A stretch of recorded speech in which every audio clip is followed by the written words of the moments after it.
চীনের সঙ্গে যৌথ উদ্যোগে কাজ করার কথা জানিয়ে পাট ও বস্ত্রমন্ত্রী খন্দকার আব্দুল মুক্তাদির বলেন, দুই দেশের অভিজ্ঞতা ও সক্ষমতাকে একসঙ্গে কাজে লাগাতে পারলে দেশের টেক্সটাইল খাতের রপ্তানি দ্বিগুণ করা সম্ভব।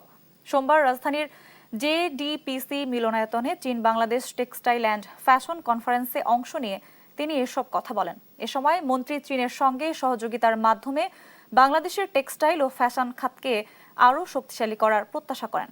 সম্মেলনে চীনে পাট রপ্তানি বাড়ানোর পরিকল্পনার কথাও জানান পাটমন্ত্রী। তিনি বলেন, চীনের সঙ্গে যৌথ উদ্যোগে পাট পণ্যের উৎপাদন বাড়ানো গেলে পাটের দাম বাড়বে, একই সঙ্গে কৃষকও পাট চাষে আরও উৎসাহিত হবেন। ভোকেশনাল সেন্টারগুলি আর মাশরুম গ্রোথ না করে টেক্সটাইল ইনস্টিটিউটগুলি আমরা বিশেষত চাইনিজ কারিকুলামের সাথে এটাকে অ্যালাইন করতে চাই। আমরা দেখতে চাই আমাদের এখানের একটা প্রপার রিভিউ করে যে আমাদের কারিকুলামগুলি কোন জায়গায় আছে, তাদের সাথে আমরা একটা প্রক্সিমিটি দাঁড় করাতে চাই।